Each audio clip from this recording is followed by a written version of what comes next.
Guys, good morning. Ayan guys, o yung aking mga bulaklak. Nagbukaka na, nagbukaka. Ayan pa o. Ayan guys, manguha tayo ng ng mulberry guys.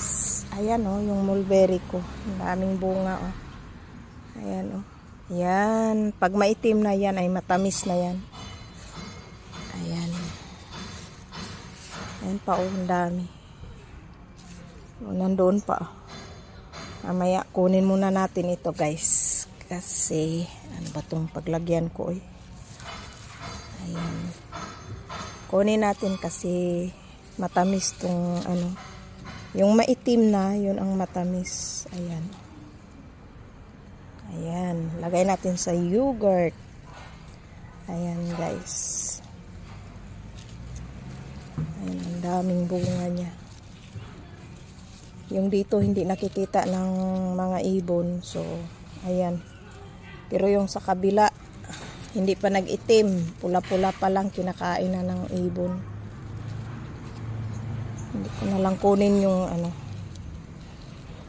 yung mga pula-pula pa. Ayan guys. Ang daming bunga. Ayan. So, dito na naman tayo guys. Oh. Ayan, ang dami pero pula-pula pa siya, hindi itim. Ayan. Saan ko ba ito ilagay yung ko eh? Dito na lang. Ayan oh. Ang laki sana dito, kaso lang kinakain ng ibon. Ayan. Oh, diba? Ayan. Ito hindi ito masyado matamis kasi hindi pa siya na itim. So, yun lang guys. Yan na yung nakuha ko. Tamang-tama na yan sa yogurt. Ayan. So, yun lang guys. Ayan yung aking garden. Makulimlim na naman kasi palaging nag-ulan dito araw-araw. Tuwing hapon. Ayan. Yung mga bulaklak ko wala na.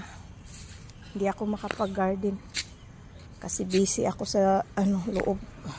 Ayan. So, bye guys. Ito pa oh.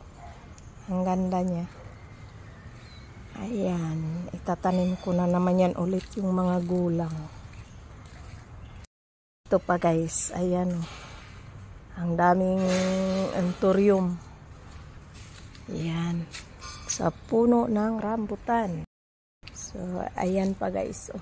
Yung aking black lily. Ayan. Mga hanging plants. Ayan. Pala guys, oh. Mayroon pa pala dito. Ayan, oh. Maitim na siya, oh. Ayan. Ang dami ring bunga. Kahit sa paso lang siya ilagay, oh. Ayan. Pwede na.